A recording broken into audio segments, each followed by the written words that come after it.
Aujourd'hui, une petite explication sur les soldes. Pour y voir plus clair, nous allons résoudre une situation concrète que vous pourrez rencontrer en faisant vos courses. Aujourd'hui, Anaïs achète un joli chemisier. Elle a un coup de cœur pour ce magnifique chemisier rouge au prix initial de 15 € et qui bénéficie d'une réduction de 20%.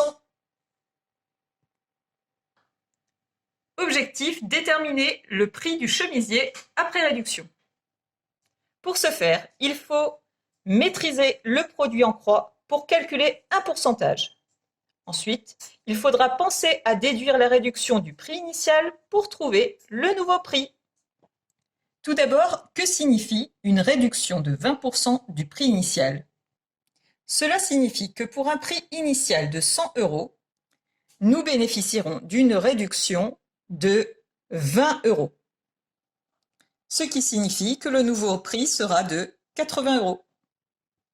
On peut constater que sur un prix total de 100 €, 20 € représentent une portion sur 5 de la totalité. On peut en effet reporter 5 fois 20 € dans 100 €. La réduction sera de 1/5. Les soldes étant une situation de proportionnalité, nous aurons donc une réduction de 1/5 du prix initial, c'est-à-dire de 15 € et non pas de 100. Il faudra donc calculer la valeur de ces 1/5. En conclusion, une réduction de 20% signifie que si le prix initial est de 100 €, alors je bénéficierai d'une réduction de 20 €. Par contre, pour un prix initial de 15 €, je vais devoir chercher la nouvelle réduction. Le tableau de proportionnalité permet de formaliser tout ça de façon claire. Dans un premier temps, on doit toujours indiquer dans le tableau ce que signifieront chacune des lignes. Alors, première ligne, eh bien, on va indiquer la réduction. Bien sûr, on précisera toujours l'unité, une réduction en euros. Ensuite, deuxième ligne, on pourra indiquer le prix initial, puisque la réduction dépend toujours du prix initial. Toujours en euros. La première colonne sert à indiquer ce que l'on connaît.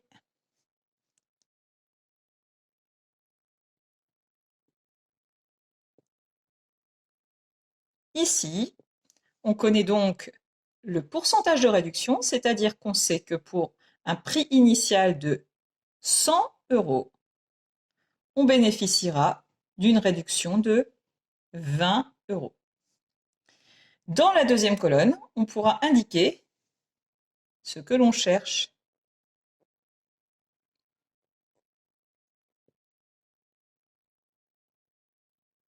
Eh bien, je cherche, moi, cette fois-ci, la réduction dont je vais pouvoir bénéficier pour un prix initial, cette fois-ci, non pas de 100 €, mais de 15 €. C'est à ce moment que je vais appliquer le produit en croix. Alors, appliquer le produit en croix, c'est très simple. Effectivement, comme son nom l'indique, il suffit de tracer tout d'abord une croix. Ensuite, il va falloir savoir quelles opérations appliquer. Eh bien, tout simplement, vous allez multiplier les deux nombres qui se trouvent sur la diagonale. Donc ici, on appliquera la multiplication 20 fois 15. Et ensuite, il suffit de diviser par le nombre qui est seul sur sa diagonale. Ici, 100.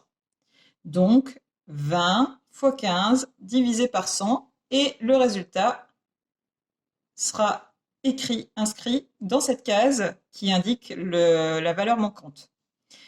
Donc, j'applique ici, je recherche donc un nombre que je peux appeler pour le moment x. Eh bien, x égale 20 multiplié par 15 divisé par 100. Ensuite, eh bien, je calcule. X égale 3. J'ai donc trouvé la valeur de x qui représente ce que je cherche, c'est-à-dire la réduction en euros qui correspond à un prix initial de 15 euros. Je peux donc remplacer ici x par 3.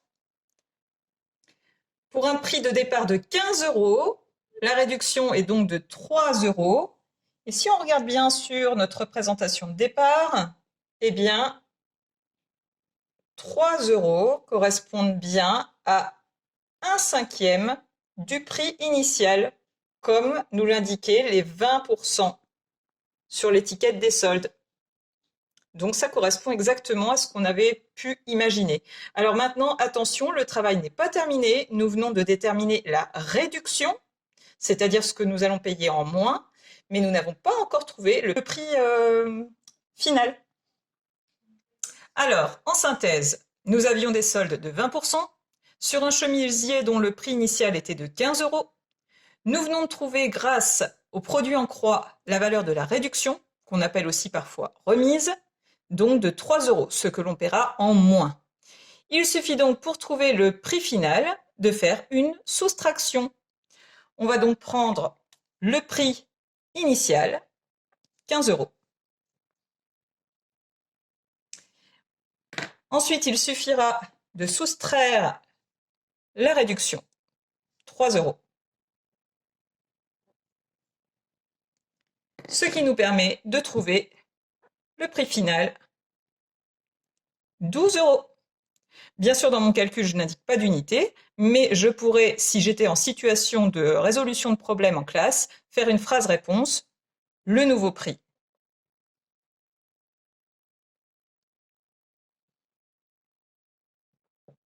du chemisier est de 12 euros. En pensant cette fois à bien indiquer l'unité. À ce prix-là, Anaïs, lance-toi. Faut pas hésiter. Faut l'acheter, ce chemisier.